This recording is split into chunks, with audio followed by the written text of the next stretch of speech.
La la la la la la la la la la la la la la la la la.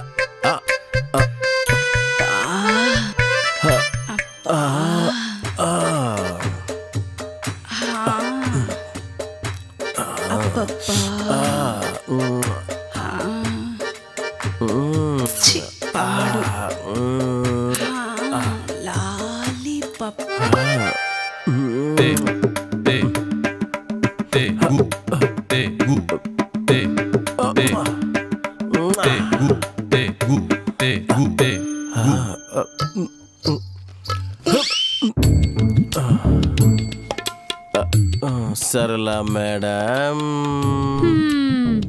சொல்லுங்க சத்யபாண்டு sir. உங்க புருஷன் போய்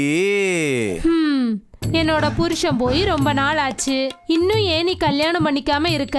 இதத்தானே நீங்க கேட்க போறீங்க சத்யபாண்டு சார்? ஆமா. ரெண்டாவதா திரும்பவும் கல்யாணம் பண்ணி அவனுக்கு சேவை செய்ய எனக்கு விருப்பம் இல்ல. ஓ அப்படியா?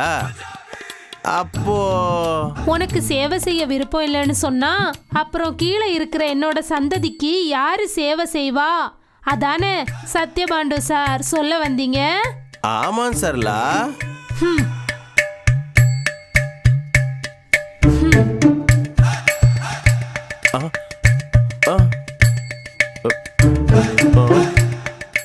என்ன கிட்ட கிட்ட வர?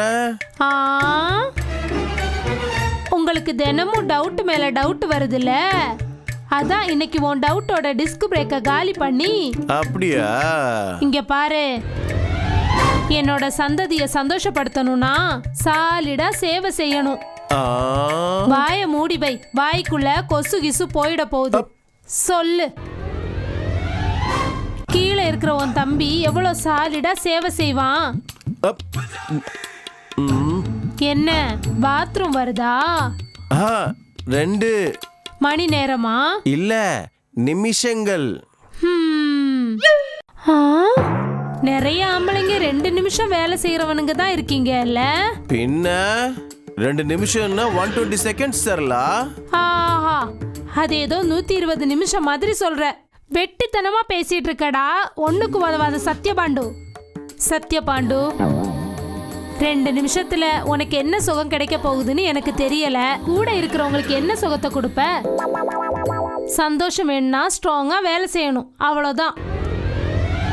2 நிமிஷம் பண்ணா சந்தோஷம்லாம் கிடைக்காது, சோகம் தான் கிடைக்கும். சத்யபாண்டு, நான் இப்பெல்லாம் என் வாழ்க்கையோட சோக கதையை நினைச்சு அழுவுறது இல்ல. கீழே இருக்கிற என் தங்கச்சியோட சோகத்தை நினைச்சுதான் அழுவுறேன். உன்னோட அந்த தம்பி டிக்கு டிக்குன்னு மணி அடிச்சு என் தங்கச்சி கூட 2 நிமிஷம் விளையாடுவான்.